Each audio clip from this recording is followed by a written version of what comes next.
Nous sommes à présent avec Claude Lelouch. Bonjour à vous, Claude. Merci d'être avec nous. Nous évoquons les différentes facettes de la vie de Bernard Tapie. Et en réalité, c'est un livre. Nous disons que c'est le panache français. C'est le livre ou le feuilleton du panache français. Êtes-vous d'accord avec cette façon de définir, s'il est possible de définir cet homme? Écoutez, après Johnny, après Bernard, et avec Jean-Paul, j'ai perdu mes 3 mousquetaires. Vous voyez ce que je veux dire? Bernard était un homme hors norme, qui a fait des choses hors normes. Et c'est vrai qu'il a été très triste que tous les grincheux et jaloux lui pourrissent la vie, vous voyez ce que je veux dire. Mais à chaque fois que j'ai rencontré cet homme, j'ai rencontré quelqu'un d'exceptionnel, qui avait une vision du monde incroyable, un esprit de synthèse.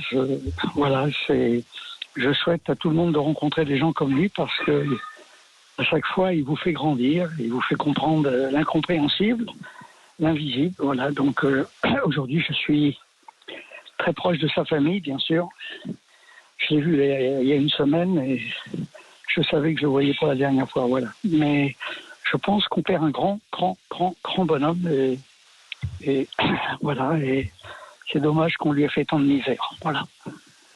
Vous avez raison sur les misères. Nous étions, je ne sais pas si vous l'avez entendu, Claude Lelouch, il y a quelques instants avec le fils Tapie. Et quand on entend la douleur ou la colère d'un fils, il faut de toute façon l'entendre. Il avait évoqué ses difficultés. Et c'est vrai qu'il y avait parfois des combats qu'il a menés. Mais est-ce que ces combats-là ne l'ont pas également construit, ne l'ont pas fait? Est-ce que ces morsures, est-ce que ces griffures, est-ce que ces chutes aussi n'ont pas fait l'homme que vous décrivez et qui est... par ces problèmes aussi, l'homme que vous avez connu? Ouais, vous savez, un guerrier sera toujours un guerrier. Hein. Voilà, il avait besoin de combat. Vous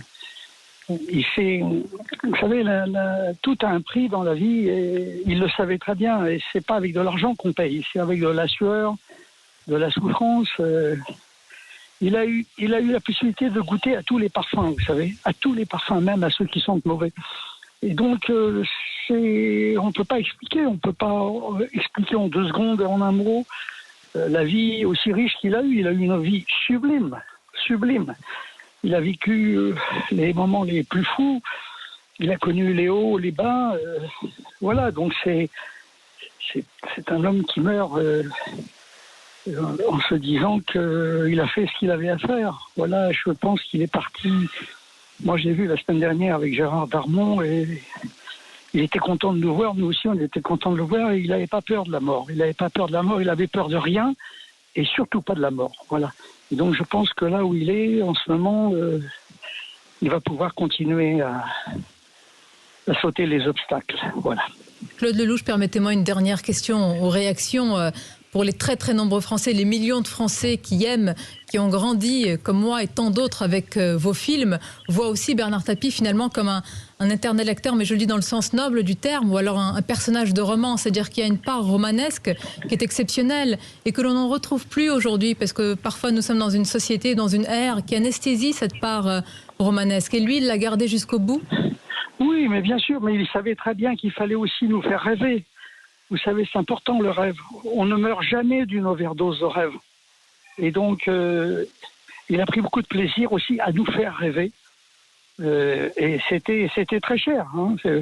Les prix de ses rêves étaient très très chers. Il a été obligé de se battre avec pas mal de grincheux, avec pas mal d'imbéciles pour nous faire rêver. Voilà. Et j'adore cet homme, j'aime cet homme et je suis ravi de le dire et de le crier très fort. Voilà. Eh bien, on entend votre cri ce matin à la fois sur Europe 1 et CNews. Merci Claude Lelouch et on retient cette phrase magnifique: on ne meurt jamais d'une overdose de rêve. C'est vrai,